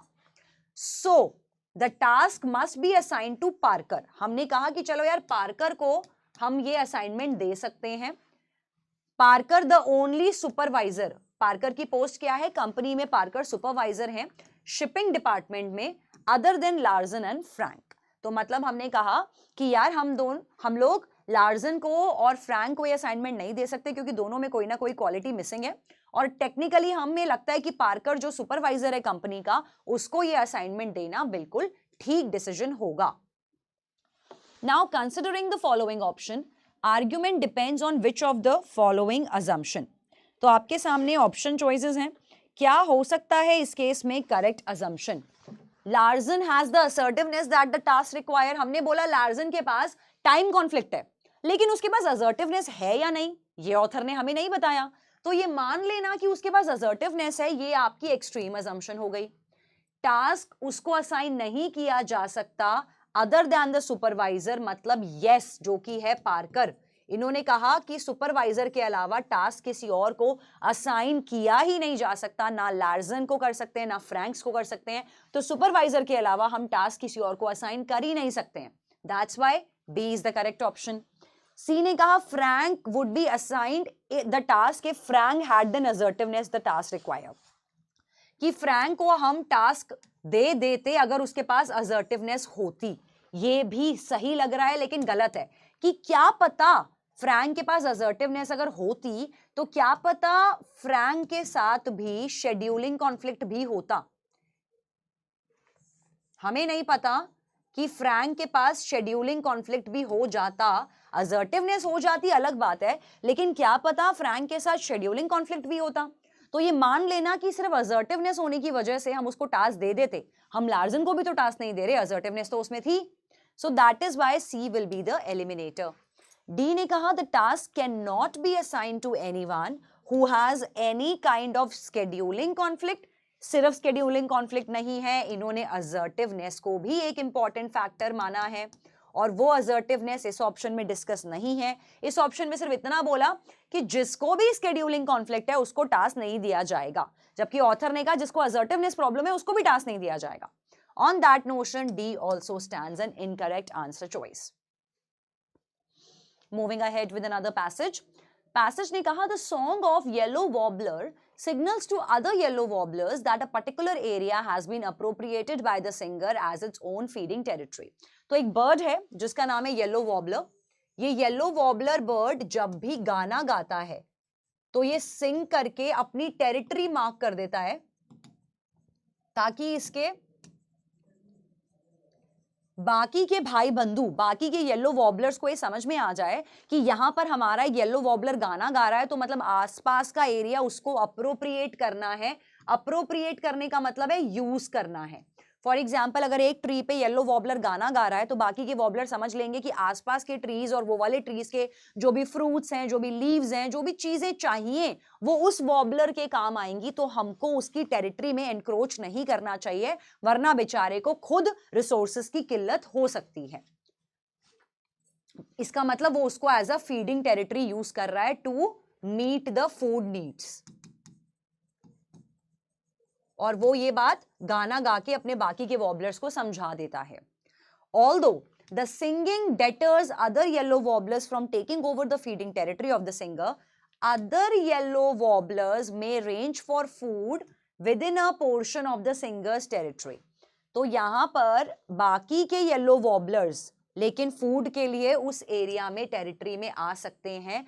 फीडिंग टेरिटरी में तो डेटर नहीं करते हैं कि पता है जहां पे उसने खाना खाना है वहां पे वो कभी इंटरफेयर नहीं करते हैं, लेकिन बाकी के येलो वॉबलर्स फूड के लिए विद इन अ पोर्शन, कुछ पोर्शन में, स्मॉल पोर्शन में तो फिर भी आ जाते हैं, बिकॉज उनके भी अपने कुछ फूड नीड्स होती हैं, फूड डिमांड्स होती हैं। However, a warbler sings a special song। ये जो वॉबलर है वो एक अलग से प्यारा सा गाना गाता है, like nightingale and koel. When it molts, when it shed its feather। तो मतलब जब कभी भी वॉबलर अपने फेदर्स को शेड करता है, मतलब जब उसके पंख गिर रहे होते हैं, उस दौरान वो एक स्पेशल सॉन्ग गाता है, मतलब अलग तरीके का गाना है। उस केसेस में स्पेशल सॉन्ग में यहां पर अब बाकी के येलो वॉबलर्स भाई बंधुओं को पता चल जाता है और वो उसकी टेरिटरी में एंटर नहीं करते in the smaller core territory of a yellow warbler singing it's moulting song, क्योंकि उनको पता चल जाता है कि जो हमारा येलो वॉबलर भाई बंधु है, जो स्पीशी है, वो स्पेशल गाना गा रहा है। इसका मतलब उस बेचारे के जो पंख हैं वो गिर रहे हैं और वो उड़ने के लिए दूर दूर तक खाना लेने नहीं जा पाएगा, क्योंकि उड़ नहीं पाएगा। The bird can not fly because it's shedding the feathers. तो वहां पर उस केस में वो टोटली उसकी टेरिटरी में एंटर नहीं करते हैं, कि वरना अदरवाइज उसको खुद को खाने की प्रॉब्लम होगी। देयरफॉर अब ऑथर का कंक्लूजन क्या है? Yellow warblers which can only fly short distance, जो छोटे छोटे डिस्टेंस तक ही फ्लाई कर पाते हैं, जो लंबे डिस्टेंस को ट्रैवल नहीं कर पाते मॉल्टिंग सीजन में, क्योंकि उनके फेदर्स ऑलरेडी गिर चुके होते हैं, they have no competition for food supply within the range of their restricted flying. तो नेट ऑथर ने बोला कि क्योंकि उनके भाई बंधु समझ जाते हैं कि ये मोल्टिंग सीजन चल रहा है, तो वहां पर जो भी येलो वॉबलर मोल्टिंग के दौरान गाना गाता है और अपने फेदर्स को शेड करता है, तो उसको अल्टीमेटली कोई कंपटीशन नहीं फेस करना पड़ता फूडिंग रिक्वायरमेंट्स को लेके अपने बाकी येलो वॉबलर से, क्योंकि वो लोग अंडरस्टैंड करते हैं एक दूसरे की problem. On that notion author ने पूछा कि इस क्वेश्चन में पर्टिकुलर कौन सी अजम्पशन करेक्ट हो सकती है। Number 1, core areas contain enough food to sustain one yellow wobbler while it molts।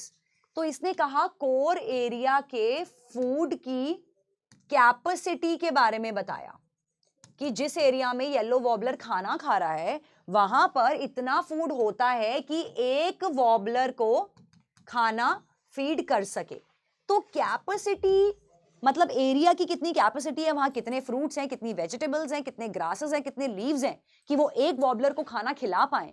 Place की कैपेसिटी, एरिया की कैपेसिटी ऑथर ने दूर दूर तक टच भी नहीं करी है। Therefore it's an incorrect assumption.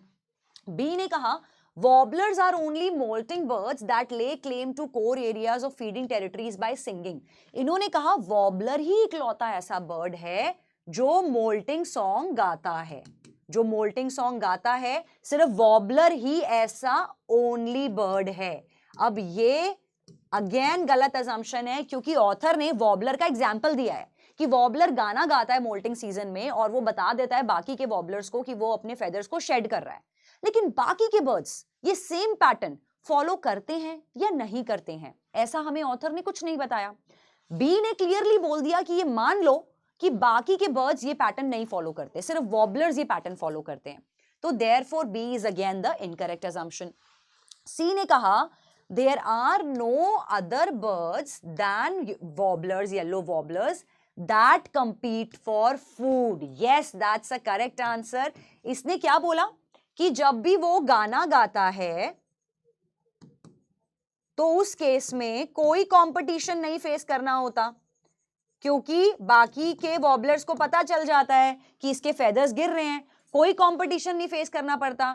इसका मतलब है कि बाकी के बर्ड्स, वॉबलर्स के अलावा there are many birds like peacocks, kiwis, sparrows, pigeons, crows, बाकी के बर्ड्स, इसका मतलब कंपटीशन है ही नहीं। बाकी के बर्ड्स कंपटीशन क्रिएट ही नहीं करते हैं, सिर्फ वॉबलर वॉबलर को कंपीट करता है। ये बात सी ने क्लियरली बता दी, तभी तो इन्होंने कहा जैसे ही वो मोल्टिंग सॉन्ग गाता है, मोल्टिंग सॉन्ग गाता है, बाकी के वॉबलर्स को पता चल जाता है कि यहां पर इस केस में ये वाला जो हमारा स्पीशी बर्ड है ये फेदर्स शेड कर रहा है और जाके हम इसको कंपीट नहीं करेंगे, इसका मतलब बाकी के बर्ड्स भी कंपीट नहीं करने आते हैं। तो therefore that is a correct assumption that the author wants to project upon. D ने कहा Warblers often share their feeding areas with other kinds of birds। अब इसने कहा कि वॉबलर अपना फीडिंग एरिया शेयर करते हैं बाकी के बर्ड्स के साथ। ये शेयरिंग इज केयरिंग जैसी कोई बात ऑथर ने बताई नहीं है कि बर्ड्स क्या शेयर करते हैं, शेयर नहीं करते। Which do not eat the same insect, same seeds, ये आपकी totally beyond the scope assumption है। Hence it will be an clear eliminator that is not required over here। Okay, although we could replace the beautiful but dilapidated, dilapidated का मतलब है broken, तो एक bridge है जो ऑल्दो अभी भी बहुत ब्यूटीफुल है लेकिन अब बिल्कुल टूटा फूटा या पुरानी हालत में पहुंच चुका है, ओल्ड ब्रिज, उसको हम रिप्लेस कर सकते हैं जो कि ब्लैक रिवर पर वो ब्रिज है विद अ कॉन्क्रीट स्काईवे। तो हमको क्या करना है, अब हमको इस केस में इस ब्रिज को रिप्लेस करना है। ये जो पुराना ब्रिज है जो रिवर पे बना हुआ है, हमको इसको रिप्लेस करना है। तो रिप्लेस हम इसको किससे कर सकते हैं? नंबर वन, ऑथर ने कहा हम इसको एक कॉन्क्रीट स्काईवे, कॉन्क्रीट स्काईवे का मतलब है प्रॉपर ब्रिक एंड मॉर्टर का पक्का ब्रिज बना हुआ, उससे हम इसको रिप्लेस कर सकते हैं। लेकिन हम इसको रिप्लेस करेंगे केबल ब्रिज से। सेकेंड ऑप्शन है केबल ब्रिज से रिप्लेस करने का। केबल ब्रिज होता है जैसे आपका लक्ष्मण झूला, राम झूला है जो एक्चुअली रिवर क्रॉसिंग करते हुए हिलता है, तो that's called a cable bridge. तो केबल ब्रिज से भी रिप्लेस कर सकते हैं, कॉन्क्रीट स्काईवे से भी कर सकते हैं, बट हमको पता है कि केबल ब्रिज से रिप्लेस करना ज्यादा एक्सपेंसिव पड़ेगा सरकार को। गवर्नमेंट के प्रोजेक्ट में केबल ब्रिज से रिप्लेस करना ज्यादा एक्सपेंसिव पड़ेगा, कॉन्क्रीट स्काईवे से रिप्लेस करना सस्ता पड़ेगा। फिर क्यों डिसाइड कर रहे हैं कि केबल ब्रिज से रिप्लेस करेंगे, जब हमको पता है कि केबल ब्रिज वाला सौदा एक्चुअली महंगा पड़ेगा in comparison to the cost. If I compare in the terms of cost, concrete के कंपैरिजन में ये महंगा पड़ेगा, फिर भी हम इसी से रिप्लेस करना चाहते हैं। क्यों? इसके पीछे ऑथर ने रीजन क्या दिया? ये जो एक्स्ट्रा कॉस्ट लग रही है ये क्लियरली जस्टिफाइड है। क्यों? क्योंकि हमें रिवर ब्यूटी की क्रॉसिंग को मेंटेन करना है। रीजन क्या दिया ऑथर ने?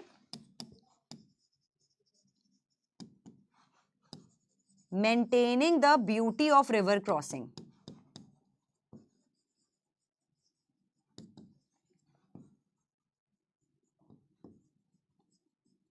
तो ऑथर क्लियरली ये कहना चाहता है कि रिवर क्रॉसिंग की ब्यूटी और ज्यादा एनहांस हो जाती है जब ब्रिज ऐसे हिलता हिलता जाता है, तो लोगों को फील आती है कि हम एक्चुअली एक नदी के ऊपर के ब्रिज को क्रॉस कर रहे हैं। लेकिन अगर पक्का ब्रिज बना देंगे, पक्की रोड बना देंगे, तो लोगों को लगेगा रोड पे वॉक कर रहे हैं।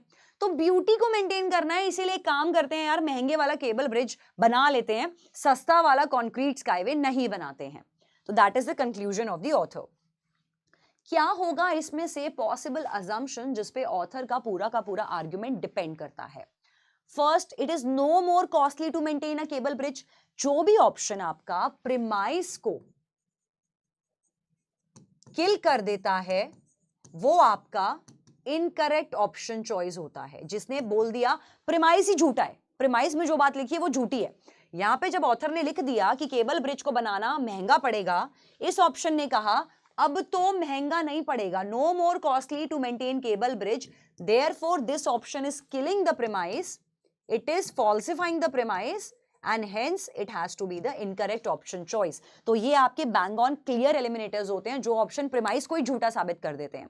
इसने कहा केबल ब्रिज को बनाना अब महंगा है ही नहीं, बहुत सस्ता सौदा हो जाएगा, तो therefore A एलिमिनेटर में जाएगा।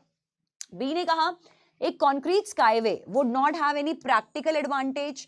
अब प्रैक्टिकलिटी ऑथर ने दूर दूर तक डिस्कस नहीं करी। अगर ऑथर प्रैक्टिकलिटी को डिस्कस करता तो ऑथर कंक्रीट हाईवे को बनाने के लिए ओके करता, क्योंकि प्रैक्टिकल और प्रैग्मेटिक अप्रोच के हिसाब से कॉस्ट इफेक्टिव होना बहुत इंपॉर्टेंट है। तो प्रैक्टिकलिटी ऑथर ने वैसे भी डिस्कस नहीं करी, देयरफॉर एलिमिनेटर। सी ने कहा beauty of river crossing must be preserved. ठीक है, ब्यूटी ऑफ रिवर क्रॉसिंग को मेंटेन करना है, बिल्कुल ठीक है, कंसिडरेबल। डी ने कहा केबल ब्रिज को बनाना ब्लैक रिवर पर प्रोड्यूस करेगा ज्यादा एस्थेटिकली प्लीजिंग। एस्थेटिकली प्लीजिंग का मतलब है जो आंखों को सुंदर लगे, जो दिखने में सुंदर लगे, जो मन को खुश करे, aesthetically pleasing result than building a concrete skyway. ये डी के कंपैरिजन में बेटर रीजनिंग है, क्लियरली सारे पॉइंटर्स को कवर कर रहा है। सी भी सही था लेकिन सी में बेटर बिकॉज नहीं है, डी में क्लियरली बेटर रीजनिंग दी गई है कि यार अगर हम केबल ब्रिज को रिवर के ऊपर बनाएंगे in comparison to the concrete highway तो लोगों को एस्थेटिकली ज्यादा प्लीजिंग लगेगा, ज्यादा ब्यूटी दिखेगी, and henceforth D is the better reasoning and should be the correct assumption that is required here। और हम C को एलिमिनेट कर सकते हैं क्योंकि वो क्लोज आंसर था, लेकिन D एक्यूरेट assumption है यहां पर। एक एक्सपेरिमेंट में बायोलॉजिस्ट ने रिपीटेडली क्या किया, एक्सपेरिमेंट के अंदर उन्होंने एक ब्राइट लाइट दिखाई टैंक के अंदर जहां पर एक सी स्नेल थी और साइमल्टेनियसली टैंक को हिला देते थे। तो दो चीजें करते थे, टैंक के अंदर उन्होंने एक क्रिएचर सी स्नेल को रखा था, साइंटिस्ट क्या करते थे, लाइट दिखाते थे प्लस टैंक को शेक कर देते थे बहुत जोर की, और लाइट दिखाते थे, सबसे पहले टॉर्च से लाइट दिखाते थे, उसके बाद टैंक को शेक कर देते थे like an aquarium tank. Snail invariably responded by tensing its muscular foot and typical reaction in sea snail to ocean turbulence।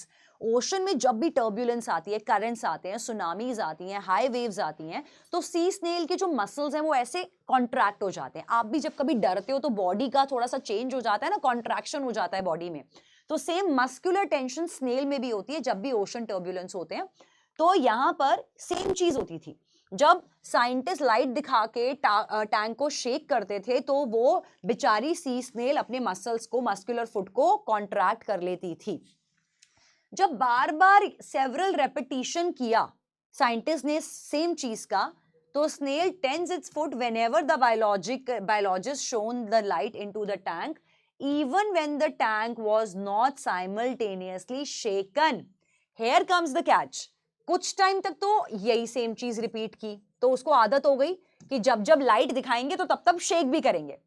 कुछ टाइम के बाद साइंटिस्ट ने एक पलटा, साइंटिस्ट ने सिर्फ और सिर्फ लाइट दिखाई लेकिन शेक नहीं किया, लेकिन सिर्फ लाइट दिखाने के बाद भी जो स्नेल थी उसने अपने फुट को क्लिंच कर लिया। क्योंकि उसको आदत हो गई थी कि जब जब लाइट दिखाएंगे तब तब धक्का भी आएगा, तब तक शेकिंग भी आएगी। तो एनिमल जो था यहां पर उसकी क्लासिकल कंडीशनिंग हो गई थी, साइकोलॉजी का जो कॉन्सेप्ट है कि उसको पता चल गया था कि लाइट के साथ साथ शेकिंग भी होगी। तो जब नेक्स्ट टाइम साइंटिस्ट ने सिर्फ लाइट दिखाई तो ऑटोमेटिकली बिना शेकिंग के भी स्नेल ने अपने मस्कुलर फुट को टेंस कर लिया, ये सोच के कि जी शेकिंग भी होने वाली होगी। देयरफॉर अब कंक्लूजन क्या है, snail must have learn, snail ने ये सीख लिया था कंडीशनिंग में that shining of the light will include shining of tank. बिल्कुल सही बात है। तो अल्टीमेटली ये समझ लिया था स्नेल ने कि जब जब लाइट दिखाई जाएगी तब तब शेकिंग ऑफ द टैंक भी होगा। तो ऑटोमेटिकली सिर्फ लाइट देखने के बाद उसने अपने आप को ऐसे मस्कुलरली टेंस करना शुरू कर दिया था। Classic example of classical conditioning. Which one of the following is an assumption required by the argument? तो कौन सा ऑप्शन यहाँ पे क्लियरली आर्ग्यूमेंट को सेटिस्फाई करेगा? All the sea snails react to ocean turbulence in same way as the experiment वाला sea snail did. अब again extreme option की सारे के सारे सी स्नेल्स ऐसे ही रिएक्ट करते हैं जैसे एक्सपेरिमेंट वाले स्नेल ने रिएक्ट किया। ये आपकी वाइड प्लस एक्सट्रीम असम्पशन है, हमको नहीं पता कि बाकी के सी स्नेल कैसे रिएक्ट करते हैं, therefore it's an incorrect assumption. B ने कहा sea snails are not ordinarily expose to bright light such as one used in biologist experiment. इसने कहा कि सी स्नेल्स को जनरली इतनी ब्राइट लाइट नहीं देखने को मिलती। ये कौन सी असम्पशन है? हम कैसे बोल सकते हैं उनको किस टाइप की ब्राइट लाइट, किस टाइप की डिम लाइट देखने को मिलती है? तो कौन सी काइंड ऑफ लाइट, किस टाइप की लाइट दिखने को मिलती है, ऐसा ऑथर ने डिस्कस नहीं करा प्रीमाइस कंक्लूजन में। सी ने कहा सी स्नेल जिसको एक्सपेरिमेंट में यूज किया गया था वो डिफर नहीं कर पाया significantly from other member of the species in its reaction to external stimuli. मतलब अल्टीमेटली इन्होंने सीधा सीधा बोल दिया कि जो सी स्नेल एक्सपेरिमेंट में यूज किया गया था वो फॉल्टी था, उसको पता ही नहीं था कि कैसे रिएक्ट करना है। क्यों नहीं पता था उसको? जब क्लियरली साइंटिस्ट ने बोला शेकिंग और लाइट के दौरान हम ऐसे ऐसे टर्बुलेंस दिखा देते थे तो एनिमल ऑटोमेटिकली घबरा जाएगा, तो उसको क्या नहीं पता था कैसे रिएक्ट करना है? तो ये आपका क्लियरली आउट ऑफ स्कोप है, hence C is also the incorrect option choice. D ने कहा appearance of a bright light alone would ordinarily not result in the sea snails tensing the foot। बिल्कुल सही कि डी ऑप्शन कह रहा है कि अगर साइंटिस्ट ने डे 1 से सिर्फ और सिर्फ लाइट दिखाई होती, अगर डे 1 से सिर्फ लाइट दिखाई होती तो उस केस में जो सी स्नेल है वो घबराता ना, क्योंकि उसको पता ही नहीं होता कि लाइट अगर दिख भी रही है तो वो सोचता सनलाइट है या कोई भी ब्राइट लाइट है। वो क्यों सोचता कि टर्बुलेंस आने वाला है? वो तो जब लाइट दिखा के शेकिंग करी तभी तो स्नेल को ये दिमाग में बैठ गया कि जब जब लाइट आएगी तब तब शेकिंग भी होगी। तो डी ने बिल्कुल सही कहा कि अगर हम बिना शेकिंग के सिर्फ लाइट दिखाते डे 1 से तो वो सी स्नेल कभी भी अपने मस्कुलर फुट को टेंस नहीं करती, only by observing the light, and therefore D stands the exact correct option choice of assumptions. Understanding the last question of the day, that is since empathy क्या होता है? sympathy होता है जब आप sympathize करते हो किसी के साथ कि हाँ यार I agree, मैं आपके साथ हूँ, मतलब कि ठीक है आपके साथ ऐसा हो गया है सुख में दुख में। एम्पैथी होता है जब when you actually put yourself in that person's shoes कि यार I can totally relate with your gum, with your खुशी, क्योंकि मेरे साथ ऐसा हो चुका है। तो एक एम्पैथी ज्यादा स्ट्रॉन्ग इमोशन होता है। So, since empathy is essential, बहुत इंपॉर्टेंट है पीपल के लिए to be willing to follow the moral code, ताकि हम सोसाइटी में मॉरलिटी को फॉलो करें, मॉरल कोड्स को फॉलो करें, तो एम्पैथी होना बहुत जरूरी है। That sometimes require them to ignore their own welfare. तो कभी कभी एम्पैथी करते करते, एम्पैथी फॉलो करते करते the people have to at times forget और at times ignore their own welfare. मतलब भलाई करते करते कभी कभी इंसान को अपना वेलफेयर को फोरगो करना पड़ता है, भूलना पड़ता है। To ignore their own welfare to help others, किस लिए? अपने आप को इग्नोर करना पड़ता है, किस लिए? To help others. जैसे आपने बहुत सारे लोगों का एग्जाम्पल सुना होगा, मदर टेरेसा कह लो, या बहुत सारे लोग जो चैरिटी करते थे, वो एम्पैथी दिखाते थे कि प्रॉपरली अपने ऊपर, अपने वेलफेयर के ऊपर प्रॉपरली इतना मेहनत करके, इतनी चीजें करके लोगों की सेवा करना, अपने वेलफेयर को तवज्जो ना देना, सामने के वाले के वेलफेयर को तवज्जो देना। अक्सर इस केस में लोगों की हेल्प करते करते अगर हम एम्पैथी के पाथ पर हैं तो हमें अपना खुद का वेलफेयर भूलना पड़ता है at times. Civilized society could not exist without empathy। तो मतलब therefore अगर हम एक अच्छी सोसाइटी में, एक सिविलाइज सोसाइटी में रहना चाहते हैं तो उसके लिए एम्पैथी होना लोगों के बीच में बहुत ज्यादा इंपॉर्टेंट है, बहुत ज्यादा क्रूशियल है। That the author wants to state in here. Which of the following is an assumption required by the argument? तो ऑथर यहाँ पे कौन सी वैलिड assumption को पिक करना चाहता है? Let's have a look on it. So first कहता है civilized society के अंदर it can exist only if there are people who are willing to at least sometime ignore their own welfare to help others। बिल्कुल, और sometime ही बोला है कि यार सिविलाइज्ड सोसाइटी तभी एग्जिस्ट कर सकती है जब कभी कभी लोग दूसरे के वेलफेयर के पीछे, वेलफेयर ऑफ अदर्स के पीछे, समटाइम्स, हमेशा नहीं बोला ऑथर ने कि हमेशा करना चाहिए, sometimes ignore their own needs. तभी एक सिविलाइज सोसाइटी में हम लोग रह सकते हैं जब इंसान दूसरे का भला करने के लिए कभी कभी अपने आप को इग्नोर करेगा, तभी हम दूसरे की हेल्प कर पाएंगे। Yes, that is the correct assumption that is satisfied over here। Failure to empathize with other people usually leads to action detrimental to the society। अब आप ये सोचोगे ये पोलर ऑपोजिट ऑप्शन है, अभी हमने नेगेशन में किया, ये टोटल ऑपोजिट है। हमने ये कहा एक अच्छी सोसाइटी के लिए एम्पैथी होना जरूरी है, लेकिन ऑथर ने ये नहीं कहा कि अगर एम्पैथी नहीं होगी तो सोसाइटी खराब हो जाएगी, डेट्रीमेंटल हो जाएगी। ये ऑप्शन बिल्कुल एक्सट्रीम एंड पे ले गया। इसने कह दिया कि अगर सोसाइटी में एम्पैथी नहीं होगी तो सोसाइटी खत्म हो जाएगी, सोसाइटी के लिए डेट्रीमेंटल हो जाएगा। तो ये एक्सट्रीम ऑप्शन है, henceforth B is an incorrect one। C ने कहा अगर if everyone in a society is sometimes willing to ignore his or her own welfare to help others, the society will be civilized।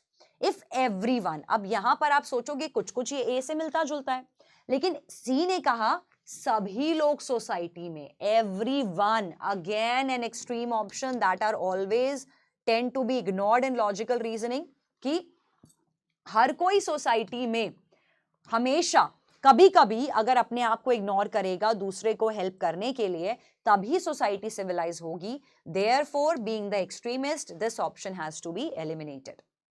D ने कहा moral codes जो include करते हैं requirement that people disregard their own welfare in order to help others have arisen within some society. इसने कहा कि ये जो मॉरल कोड ऑफ कंडक्ट है ये कुछ सोसाइटी में ग्रो हो चुका है, काफी सोसाइटीज मतलब इसको ऑलरेडी फॉलो कर रही हैं।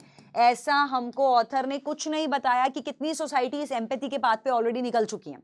ऑथर ने कहा ये जरूरी है करने के लिए, लेकिन काफी सोसाइटीज ये ऑलरेडी फॉलो कर चुकी हैं। This strata has already been arisen in many societies, that is not given in the passage and henceforth D is the incorrect answer choice।